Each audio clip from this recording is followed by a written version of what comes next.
It's Emil Guillermo. Emil Amok to you, back again, back from Canada. Man, now I know the reason why I took French in high school. I mean, not that I didn't want to take Spanish, but I thought, oh, French. I had that Francophile thing going on when I was in high school. But man, they speak a lot of French. Even where I was in Edmonton, there was a Frenchy part of town that if you spoke French, you understood what they were trying to get at most of the time. Anyway, it's good to be back. Took WestJet yesterday. When you are an American, you look, oh, maybe Air Canada is better than WestJet or the other airlines. And you talk to Canadians, and all the Canadians say, oh, no, WestJet is so far superior to Air Canada. Air Canada is just funny. The Air Canada strike was over. I went ahead and switched my ticket because I wanted to make sure I got home all right, and I did. So I'm back. So here's Emil Muck's Takeout for today. I want to announce that, hey, I'm going to Vancouver next. And you say, so you just came back, and you're gonna go back to Vancouver? Yeah, I'm gonna come. I'm here a little bit, see the family, and then I'll go back to Vancouver, do the Vancouver Fringe from the 4th through the 14th. You can get your tickets. It's scrolling out there. If you happen to be in Vancouver, it's actually a nice vacation. Come see me play in Vancouver. That'd be kind of fun. But if you're close, say in Seattle or you're in Canada and that part of British Columbia, hey, the 4th through 14th, I do my Emil Amok 69. 69, Emil? That sounds risque. Come on. It's fun. The show was well received in Winnipeg, well received in Edmonton, and now I do it in Vancouver. So this is my summer of Canadian glory, I guess you can call it. Now, I learned a lot about Canada. Canadian people, I think we take a lot for granted when it comes to Canada as Americans. And we shouldn't. Canadians are they're a unique people. Most of all, they are so kind and nice compared to Americans. I was reading somewhere, I don't know where, but some headline came up. When did America become so mean? And you got to ask yourself that. I think America got mean when it elected this CFDT 34, the convicted felon Donald Trump 34 counts. I mean, we forget sometimes. You got to be reminded. Yeah, this is a convicted felon who's the president of the United States. Never happened before. It's happened now, and so many things. I mean, if that can happen, then so many other things lower on the echelon of badness can and will happen. And we're starting to see every day, it's like there's something going on. And sure enough, I mean, this was talked about. Donald Trump, wants the Fed to lower the interest rates. And the Fed chair doesn't want to do it, won't do it.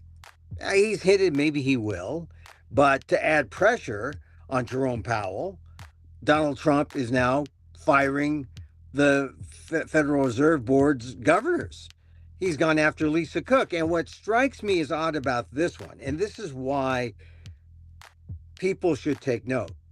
I mean, there's a couple of reasons. The overarching reason is that bad Fed policy dictated by the president, whereas there should be a firewall between politics and Fed economic policy, it can hurt us all, from top to bottom, rich and poor.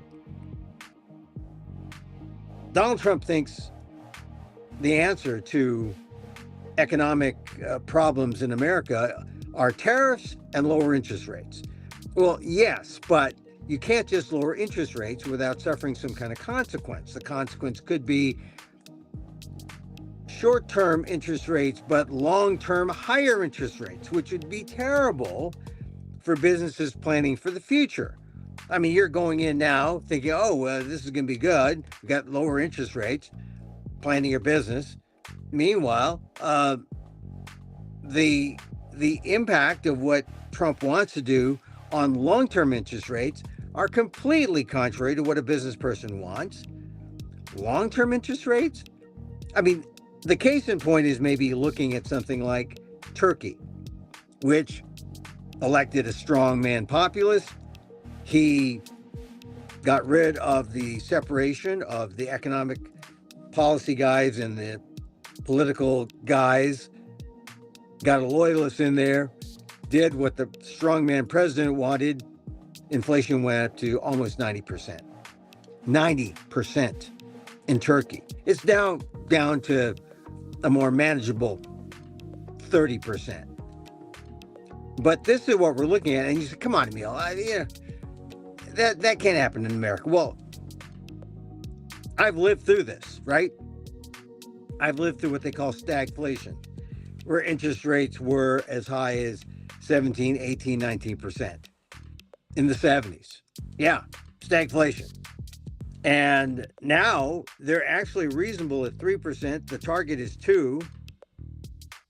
Donald Trump thinks he wants it at 1%. He wants those lower rates, but it's a recipe for disaster. That's why taking Lisa Cook, one of the governors, firing her would be a bad idea. Let's see what the Fed chair Jerome Powell wants to do. I mean, they're all independent. That's the point. And they're all there for 14-year terms because they don't want policy to get in the way of, economic, good economic sense for everyone. There should be that separation. Donald Trump is violating that by saying he's going to fire Lisa Cook.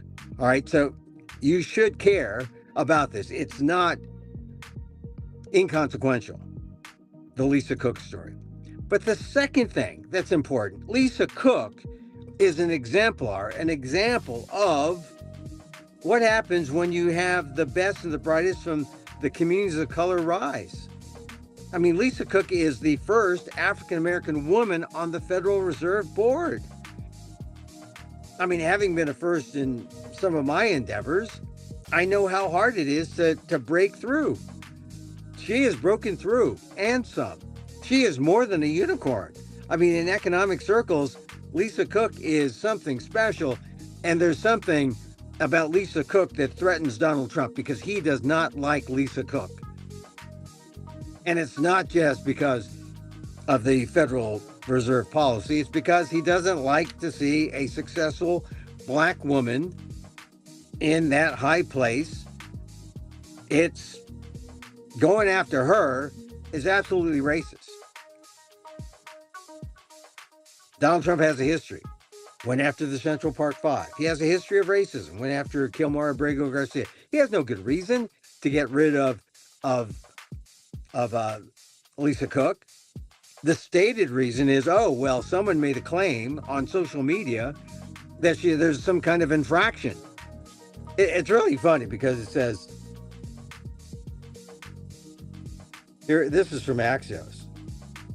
It says, Trump said he was ready for a legal battle with Cook. He says, Cook, seems to have had a legal infraction and she can't have an infraction. This is a guy who is a convicted felon with 34 counts, talking about and what was the infraction? The infraction that Lisa Cook apparently has is a Trump crony says that there was a misstatement about interest rates in a mortgage application. Federal offense? No. Is it official? Has she been charged of wrongdoing? No. It's just some kind of hearsay that one of his cronies is mouthing off. And that gives Trump the pretext to go after Lisa Cook. So that what? So that he can replace her with a loyalist who will do anything that Trump wants. A loyalist like, say, the economic version of a Department of Defense Pete Hegseth, who knows nothing but is there just to please Donald Trump. And that is what's wrong with our functional American democracy. It is, in fact, an autocracy. We are sliding down. And if we're going after Lisa Cook, one of the smartest and brightest black women in public life. What are we doing? What kind of message are we sending? We're politicizing. Donald Trump wants to de-race America, like have it be, totally colorblind. But he's going after Lisa Cook, the first and only black woman to serve on the Federal Reserve. It's crazy.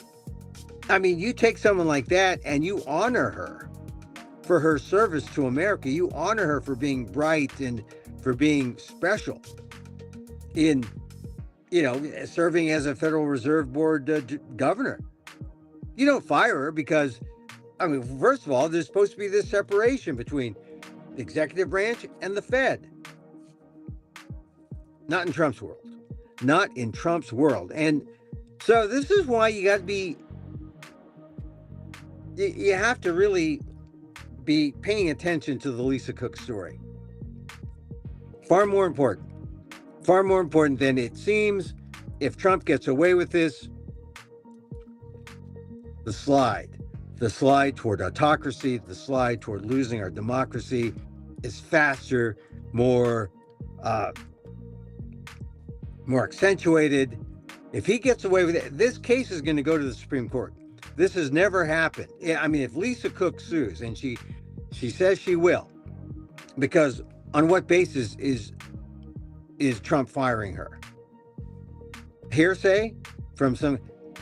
This is where Taco might apply. Trump all his chickens out, but Trump is saying, she has an infraction. She can't have an infraction. I only have 34 felony indictments against me. And what did she do? Misstate something about a mortgage? Come on.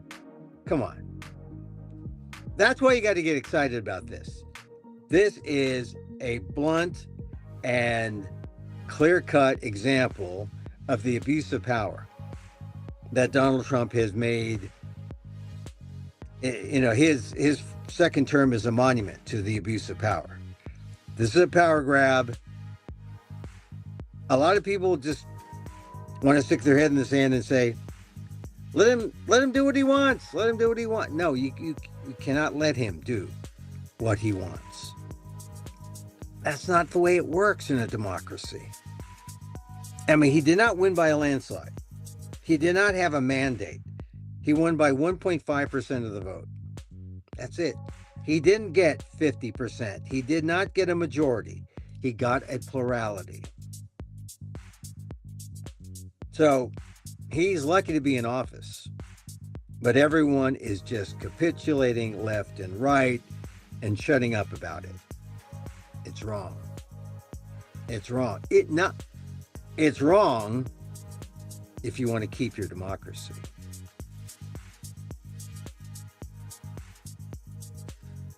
So I get all agitated about Lisa Cook. Don't know her, but, stunning resume. Went to Spelman, HBCU, right? Was a Marshall Scholar at Oxford. Went to UC Berkeley to finish up her PhD.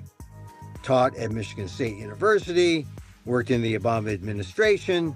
Was nominated to the Fed board by Joe Biden, and it was a partisan vote, 50-50. Kamala Harris had to break the tie. But that was about, 4 years ago? 3.5, 4 years ago? She's now 60, 61. And has lived an amazing life. I hope she has a good lawyer, and this is going to the Supreme Court. Because if Trump gets away with this, think about Turkey, think about Erdogan, think about the strong man in Turkey who appointed to his equivalent Fed a loyalist, and what happened there. Almost 90% inflation. Now it's down to about 30. But that economy is wrecked. You think the economy is wrecked now? Donald Trump will wreck it further if he does not honor the separation between the Fed and the White House, the Fed and the executive branch. Just saying. All right. Got back from Canada. I'm going to be at the Vancouver Fringe September 4th through 14th. So, yeah, I'm coming back and take care of some things here. Going back right up to Vancouver. Show's in good shape. Emil, Amok 69. Go see it. Get your tickets there at the Vancouver Fringe site. Tickets are all reasonable. That's the thing about the Fringe. I was in Edmonton, had a great Fringe, met a lot of great artists, a lot of great patrons, had a great time. Stayed with some great guys who were billet hosts. You know, they let me have the run of the house. I went in and out, did my shows, and went, you know, relaxed at the house, and it was just great. I thought I've done about 16 Fringes, and I thought I knew how to Fringe, but Edmonton, the largest Fringe festival in North America, is really something. And I thank the people at the Edmonton Fringe. In fact, I'm just lucky that I won what they call the lottery in the Canadian Association of Fringe Festivals, CAF. I won 3 festivals on the back end of summer: Winnipeg, Edmonton, and Vancouver. It's been a blast, and I'm looking forward to Vancouver coming up next. So if you happen to be up in Vancouver, you know, this is the time to go to Canada. September, the fall, it's beautiful. In fact, I think there are about 5 or 6 months of the year where Canada is just exceptional, right? Maybe May, June, July, August, September, possibly October, and that's it. And then hunker down. Yeah, I look forward to going back to both Edmonton and Winnipeg, and at some point, I hope it won't be the last times I'm part of that Fringe there. And I'm really looking forward to Vancouver. Vancouver should be fun. All right. I talked about Lisa Cook. I talked about Trump's power grab. I talked about why that's wrong. I don't know what's next. I mean, look, we know that the power grab is on. We know that democracy is slipping away. It's going to slip away even further if he gets away with Lisa Cook. If he gets away with this Lisa Cook firing. Shouldn't happen. Pay attention. Write your congressman. Tell them not to be quiet. It's an important story. And maybe more important than Chicago, the idea that he'll send military troops to Chicago, because that's just a stunt. That's just a scarecrow stunt. Lisa Cook is not a stunt. That's real. It can affect us all, the American economy, and even the world. So, all right. I'm gonna leave you at this point. Trying to keep these shorter. Doing a number of things. Like I said, good to be home. Good to be talking to you. Shout out to Ryan and David out there in Manitoba, enjoying the great outdoors there. My billet hosts, they're fantastic. And shout out to all the Fringe artists that I met in Edmonton. Some of whom I met in Winnipeg a few weeks earlier, and some of whom I will see again in Vancouver. It's just a what is it? It's just a little Fringe family of weirdo artists. Fringe artists, monologists, actors, singers, dancers, artists, clowns. A bone menagerie of performers, and I'm just honored to be part of a group. I mean, they don't all travel to all the different cities. Some of my favorites aren't going to be in Vancouver, but some are. So if you're close, check out the Fringe ticket site, Vancouver Fringe, September 4th through 16th. They're on the screen. Google it, get your tickets, and I hope to see you there. So we end the show like we do, little loving kindness. Can't hurt. can't hurt. And so, as I wish for me, I wish for you. May you be safe. May you be happy. May you be healthy. And may you live with ease. Emil Guillermo here. Till next time. Mahal Kita.